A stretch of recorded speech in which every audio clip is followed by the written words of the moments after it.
अब हम बात करेंगे फोटो डिसइंटीग्रेशन की। थोड़ा थोड़ा नाम से क्लियर नहीं हो रहा, फोटो डिसइंटीग्रेशन यानी फोटोन्स के डिसइंटीग्रेशन, समथिंग लाइक दैट। जी हाँ, देखिए जो डिसइंटीग्रेशन है that occurs only because of the photons. Okay, the disintegration occurs only because of photons. Basically, most of the cases में photons की वजह से ही disintegration होती है, इसीलिए हमने इसका नाम दिया photo disintegration because these are the main reason of disintegration. देखिए अब इसमें होता क्या है ना, जो हमारा न्यूक्लियस है, ठीक है, ये न्यूक्लियस क्या करता है, कुछ फोटोन्स को एमिट कर लेता है, ठीक है। ये जो न्यूक्लियस है ना, कुछ फोटोन्स को एब्जॉर्ब कर लेता है। वो जो गड्ढा है उसने बॉल को एब्जॉर्ब कर लिया है। अब एब्जॉर्ब करने के बाद क्या होता है, आफ्टर एब्जॉर्प्शन क्या होगा, सबको पता है, एक्साइटेड स्टेट में पहुंच जाएगा, ठीक है। जो हमारा न्यूक्लियस है वो फोटोन को एब्जॉर्ब करेगा और फिर खुद एक्साइटेड स्टेट में पहुंच जाएगा। बेसिकली यहाँ पर फॉर सपोज मेरे पास कोई फोटोन था, इसमें कोई भी न्यूक्लियस एक्स था, मैंने इसने एब्जॉर्ब किया, एब्जॉर्प्शन करने के बाद ये कहाँ पहुंच गया, एक्साइटेड स्टेट में, यानी अब वो बन गया कंपाउंड न्यूक्लियस, ठीक है। अब अगला स्टेप, ठीक है, अगला स्टेप में क्या है कि ना, एक्साइटेड स्टेट होने के बाद जब उसे वापस से डिके करना होता है, वो क्या करता है, एमिट करेगा कुछ सिंपल होने के लिए, नॉर्मल होने के लिए। अब वो एमिट क्या करेगा, अब इसमें भी डिफरेंट है, इसमें वो एमिट करेगा neutrons, okay, it would emit neutrons while decaying, ठीक है। नेक्स्ट स्टेप क्या था, एमिट न्यूट्रॉन्स, सिंपल। फिर से देखिए कहानी समझिए, कंसेप्ट भी समझ आएगा, लॉजिक भी समझ आएगा, कहानी समझ आ जाएगी। क्या हुआ था ना, फोटोन एक न्यूक्लियस से आके टकराया, उस न्यूक्लियस ने क्या किया, एब्जॉर्ब कर लिया उस फोटोन को, फिर वो चला गया एक्साइटेड स्टेट में, यानी कंपाउंड न्यूक्लियस बन गया। कंपाउंड न्यूक्लियस बनने के बाद वो वापस से डिके हुआ, ग्राउंड लेवल पर आया। कैसे आया, कुछ ना कुछ तो एमिट करना था, तो क्या एमिट किया, neutron, simple. This is our photo disintegration. तो इन्हीं तरह के डिसइंटीग्रेशन को हम कहते हैं फोटो डिसइंटीग्रेशन। अब हम कुछ एग्जांपल्स देखते हैं। देखिए हाइड्रोजन का एक आयन ले लेते हैं, इसमें हम अपनी लैम्डा रेस यानी H कहते हैं, वो इसमें टारगेट बम्बार्ड करते हैं और this will give rise to form 1H2, ठीक है। अब ये एक्साइटेड स्टेट बन गई, अब ये फिर से डिके करेगा, वो डिके होने के लिए इस तरह से डिके कर जाएगा। देखिए समझ लगा, ध्यान से पढ़िए, ठीक है। पहले वो रिएक्ट करे, वो कंपाउंड न्यूक्लियस बना यानी एक्साइटेड स्टेट पर गया, उसके बाद स्टेबलाइज होने के लिए उसने अपना एक न्यूट्रॉन एमिट कर दिया, सिंपल। एक और एग्जांपल देख लेते हैं, एल्युमिनियम की एग्जांपल देख लेते हैं। एल्युमिनियम का एटॉमिक नंबर 13, ठीक है। अब इसमें भी कुछ हमारी, तो यहाँ इस फोटोन पता ना H नहीं होता, इसलिए मैंने उसको लैम्डा ही लिख लिया, अब उसको HNu भी लिख सकते हैं इस तरह से, कोई चक्कर नहीं। तो अब जब ये रिएक्ट करेंगी तो ये क्या बनेगी, एल्युमिनियम कहाँ चल जाएगा, एक्साइटेड स्टेट में, तो ये बन गया मेरे पास एल्युमिनियम, ये लग गया मेरा स्टार, पहुंच गया एक्साइटेड स्टेट में। ध्यान में रखने वाली बात ये है, एल्युमिनियम 26 पर स्टेबल होता है, तो अब इसे होना स्टेबलाइज। तो स्टेबलाइज होने के लिए इसने क्या किया, एक और अपना न्यूट्रॉन एमिट कर दिया। Am I right? क्या ये रिएक्शन ठीक है, बिल्कुल ठीक है, ठीक है। एल्युमिनियम में एक फोटोन हमने बम्बार्ड किया, बम्बार्ड करने के बाद एल्युमिनियम एक्साइटेड स्टेट पर पहुंच गया, उसके बाद नॉर्मलाइज होने के लिए उसने क्या किया, अपना एक न्यूट्रॉन एमिट कर दिया और खुद हो गया stable. That is photo disintegration reaction. तो अब हम बात करेंगे डायरेक्ट रिएक्शन के बारे में। डायरेक्ट रिएक्शन कब होती है, देखिए जब हम कोई भी सिंपल एग्जांपल लिखते हैं, जैसे कि a plus x give rise to form x plus a, ठीक है। होता क्या है ना कि ये हमारा एक सिस्टम है ना, ये हमारा प्रोजेक्टाइल है, ये हमारा टारगेट है, तो ये एक ना टू बॉडी सिस्टम बन जाता है। जब कोई भी एक आपस में इंटरेक्ट कर रहे हैं तो ये एक टू बॉडी सिस्टम बन जाता है। तो इस टू बॉडी सिस्टम्स में से कोई भी एक चीज या फिर हमारा प्रोजेक्टाइल या हमारा टारगेट जब न्यूक्लियस को लीव कर देता है, when one of the participant from the two body system interaction, it might be projectile or might be target, when it leaves the nucleus, then the reaction is called direct reaction. Okay अब ये जो direct reaction है वो दो तरह की होती है। फर्स्ट इज स्ट्रिपिंग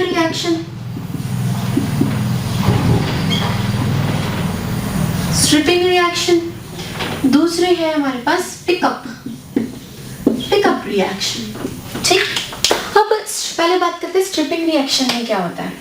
देखिए स्ट्रिपिंग रिएक्शन में ना जो हमारा ये ए है यानी हमारा प्रोजेक्टाइल जिसे हम कह देते हैं, या फिर जिसे हम कह देते हैं पार्टिकल, कोई भी, ये क्या करता है ना, जो हमारा टारगेट न्यूक्लियस है एक्स, ये वाला एक्स, टारगेट न्यूक्लियस पर जब कुछ न्यूक्लियॉन्स को लूज कर दे, क्या कर दे, कुछ न्यूक्लियॉन्स को लूज कर दे, मैं समझाती हूँ,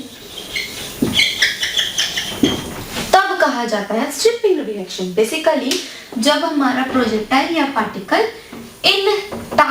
ये जो हमारा है प्रोजेक्टाइल या पार्टिकल इस टारगेट न्यूक्लियस पर जाकर कुछ जो न्यूक्लियस है उन्हें लूज कर दे, तब होती है स्ट्रिपिंग रिएक्शन। बेसिकली ये जो न्यूक्लियस है ना, ये क्या कर लेता है, उन न्यूक्लियस को एब्जॉर्ब कर लेता है, क्या कर लेता है, उन न्यूक्लियस को एब्जॉर्ब कर लेता है। ठीक है, लूज कर देगा। सिमिलरली इसका डिफरेंस हम बाद में बताते हैं, पहले इसका एग्जांपल देख लेते हैं। इसका एग्जांपल है जैसे कि डीपी रिएक्शन या फिर डीएन रिएक्शन है, प्रोटॉन एंड न्यूट्रॉन वाली। तो ये जो पार्टिकल है वो न्यूक्लियस पर, जो हमारा टारगेट न्यूक्लियस है उस पर हिट तो करेगा, बम्बार्डमेंट तो होगी, लेकिन होगा क्या, इसमें क्या हुआ था, न्यूक्लियस लूज कर दिए थे, इसमें उल्टा हो जाएगा, गेन कर लेगा। ठीक है, गेन न्यूक्लियॉन्स, समझ लगा, ये बम्बार्ड कर इस केस में उसने न्यूक्लियस को लूज किया था, इसमें बम्बार्ड कर गेन कर लेगा। ठीक है, हुआ क्या, बेसिकली अगर अब हम न्यूक्लियस के पॉइंट ऑफ व्यू से देखें तो इस कंडीशन में न्यूक्लियस ने किया था अब्सॉर्ब, लेकिन इस केस में न्यूक्लियस क्या करेगा, एमिट, क्योंकि यहाँ इसका गेन हो रहा है, इसका एमिट हो जाएगा। हुआ क्या, ध्यान से देखिए ना, कोरिलेट करिए। पहले केस में ये क्या कर रहा था, लूज कर रहा था, मतलब ये अब्सॉर्ब करेगा। अब ये क्या कर रहा है, गेन कर रहा है, ये क्या करेगा, फिर एमिट करेगा। So that was the main difference between stripping reaction and pickup. अब इसके एग्जांपल देख लेते हैं। जैसे डीपीडीएन थी, इसकी ना रिवर्स कर दो, कुछ नहीं करेगा, ये बन जाएगा हमारे पास पीडी एनडी। ठीक है, ये एग्जांपल्स है। देखिए ये जो हमारे डायरेक्ट रिएक्शंस, इस प्रोसेस में जो न्यूक्लियॉन्स इन्वॉल्व होते हैं ना, वो हमारे न्यूक्लियस को लीव भी कर जाते हैं, एंटर भी कर जाते हैं, बिना किसी डिस्टर्बेंस के, बिना न्यूक्लियॉन्स के डिस्टर्बेंस के वो सारा प्रोसेस हो जाता है, इसलिए हम इसे कहते हैं डायरेक्ट रिएक्शन। ठीक है, अब हम आगे बढ़ते हैं। तो अब हम बात करेंगे रेजोनेंस डिसइंटीग्रेशन के बारे में। देखिए बेसिकली हुआ क्या, जब हमने अल्फा और पी रिएक्शंस के बारे में स्टडी किया तो ये सामने आया कि जैसे जैसे अल्फा पार्टिकल की एनर्जी इंक्रीज हो ही जा रही थी, वैसे वैसे ये जो प्रोटॉन्स है ना, जब ग्राफ ड्रॉ किया डिस्क्रीट एनर्जी का, तो जैसे जैसे ये इंक्रीज हो रही थी ना, वैसे वैसे ये प्रोटॉन ना एक शार्प मैक्सिमा शो कर रहे थे। समझ सकते हैं शार्प मैक्सिमा, समथिंग लाइक कुछ इस तरह का। ठीक है, कुछ ऐसा मैक्सिमा शो कर रहे थे, कहाँ कहाँ, जहाँ जहाँ अल्फा पार्टिकल की एनर्जी इंक्रीज हो रही थी। ठीक है, जो फोटॉन्स है ये हर डिस्क्रीट एनर्जी लेवल पर डिस्क्रीट मैक्सिमास को शो कर रहे थे। ये हमने अल्फा पी रिएक्शंस की स्टडी के दौरान फाइंड आउट किया था। अब देखिए जैसे जैसे ये शार्प मैक्सिमा आए, डिस्क्रीट एनर्जीज पर आए ना, तो जैसे जैसे एनर्जीज डिस्क्रीट हो रही, शार्प मैक्सिमास बनते गए, इन्हें हम कहते हैं रेजोनेंस। ठीक है, इसे हम कहते हैं रेजोनेंस। अब देखिए जहां जहां ये रेजोनेंस क्रिएट हुए, जैसे इस पॉइंट पर देख लेते हैं, और सपोज यहाँ पर एनर्जी E1 थी, ये ले लीजिए, यहाँ पर एनर्जी E2 थी। जहां जहां जिस पॉइंट पर रेजोनेंस क्रिएट हुए ना, उस पॉइंट को हम कहते हैं रेजोनेंस एनर्जी। जहां जहां रेजोनेंस क्रिएट हुए उन पॉइंट्स, उन डिस्क्रीट एनर्जी पॉइंट्स को हम कहते हैं रेजोनेंस एनर्जी। ठीक है, अब देखिए जिस भी न्यूक्लियर रिएक्शंस में ये रेजोनेंस क्रिएट होंगे ना, जिस भी न्यूक्लियर रिएक्शन में ये रेजोनेंस क्रिएट होंगे, उस न्यूक्लियर रिएक्शन को हम कहेंगे रेजोनेंस डिसइंटीग्रेशन। ठीक है, बेसिकली क्या है इसकी डेफिनेशन, जिस न्यूक्लियर रिएक्शन पर रेजोनेंस क्रिएट होगा उसको हम कहेंगे रेजोनेंस डिसइंटीग्रेशन। ठीक है, ये वाला कॉन्सेप्ट तो समझ लग गया था ना, कि जहां जहां पर रेजोनेंस क्रिएट हुए हैं उन जो एनर्जी, उस डिस्क्रीट एनर्जी को हम क्या कहते हैं, रेजोनेंस एनर्जी। ठीक है, ये सिंपल सा कंसेप्ट था। अब अगला देखते हैं।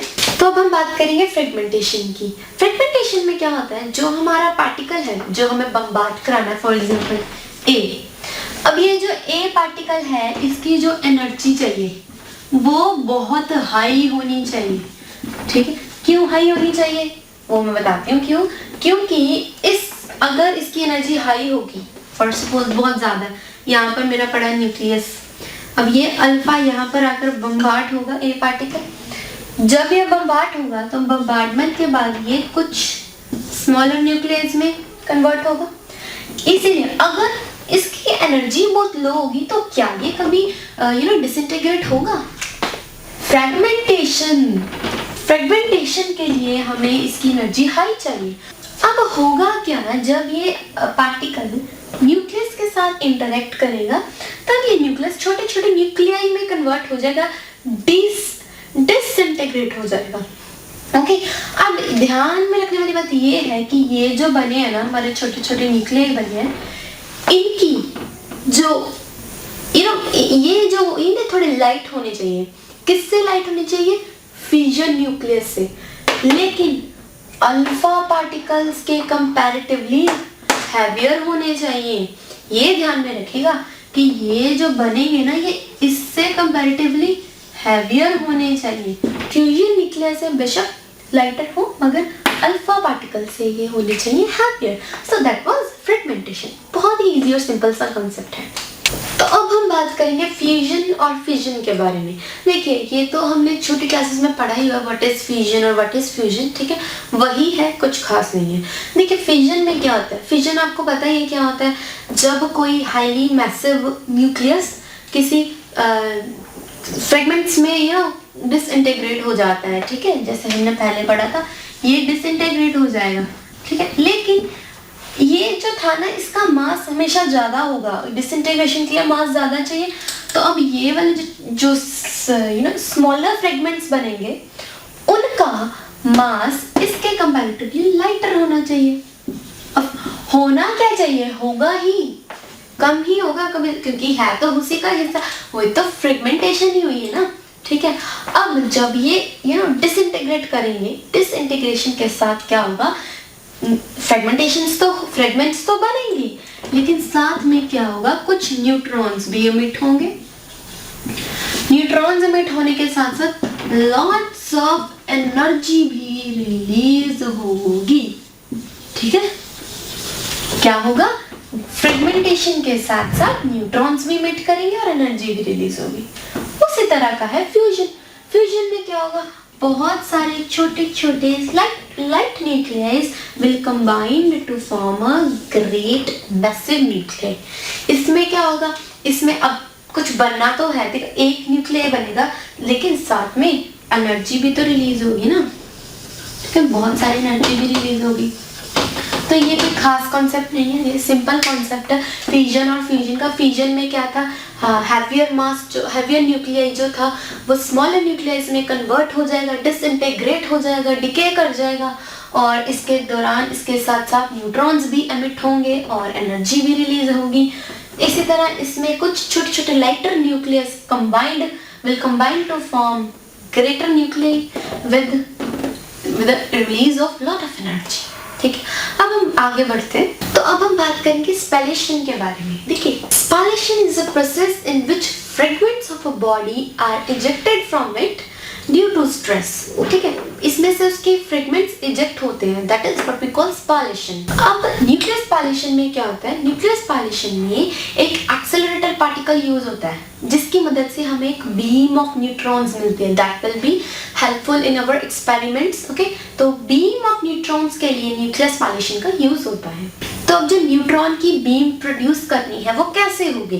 देखिए, इस प्रोसेस में क्या होता है ना कि जो हमारे मर्क्यूरी और लेड जैसे मैसिव मेटल्स हैं, हाईली मैसिव मेटल्स, वो they are formed to produce 20 to 30 neutrons at a time during an each impact. Okay, देखिए, न्यूक्लियर स्पेलेशन प्रोसेस बहुत एक्सपेंसिव है, लेकिन इसकी मदद से हम जो हमारी कपल्स्ड न्यूक्लियर बीम उसकी ओरिजिनेशन आराम से हो सकती है। ठीक है, that was the main basic use of spallation. इससे क्या होता है, हमें एक पल्स्ड न्यूट्रॉन बीम मिल जाती है जो हमारी यूज होती है एक्सपेरिमेंट्स में।